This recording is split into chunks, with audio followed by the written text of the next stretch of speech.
السيادة الوطنية لا بد أنها تكون مبنية على مخزون وطني استراتيجي في كل شيء، فيه الأمن الغذائي، فيه الأمن الوطني، الأمن المائي، فيه العملة الصعبة، فيه الدواء الأحمر، فيه كل شيء، وفيه السلاح طبعا. المستوى الثالث وهذا هو الأهم بالنسبة لنا كقوى ديال اليسار مرتبط بما هو اجتماعي، لأن الإجماع الوطني الصلب اللي دائما تصور في شكل تلاحم بين العرش والشعب خص لابد أنه يتقوى ويتعضد بالعدالة الاجتماعية والمجالية باش ما هذيك الفجوة ديال الفقر ما بين الناس اللي الفوق وما بين الناس اللي التحت ما تتوسعش كثير وتخلي أن المغاربة كيحقدوا على بعضياتهم، لأن هذا عنده وهذا ما عندوش. هذا كيساهم في إنتاج الثروة وما كيستافدش منها، وهذا كيدير لسان الحصيصة وهو لا يساهم في إنتاج الثروة. المسألة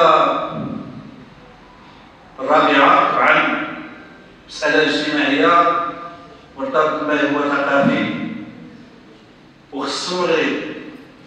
كنا دائما طبعا النقاشات شي مرات كتكون حادة في المسألة الثقافية. عشنا في المغرب نقاشات متوالية حادة كترتبط بالهوية الوطنية، كترتبط عفوا بالهوية المغربية في مكوناتها وروافدها.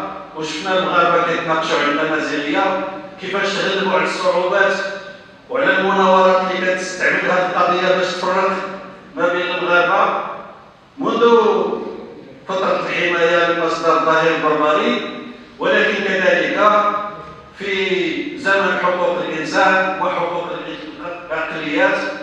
ولكن كما قلت كان دائما عندنا في المغرب واحد المؤسسة عندها تحليل سابق وعرفت كيف تتعامل مع المسألة الثقافية، وعرف المغرب كيفاش يتعامل مع توسيع المصالحة الوطنية.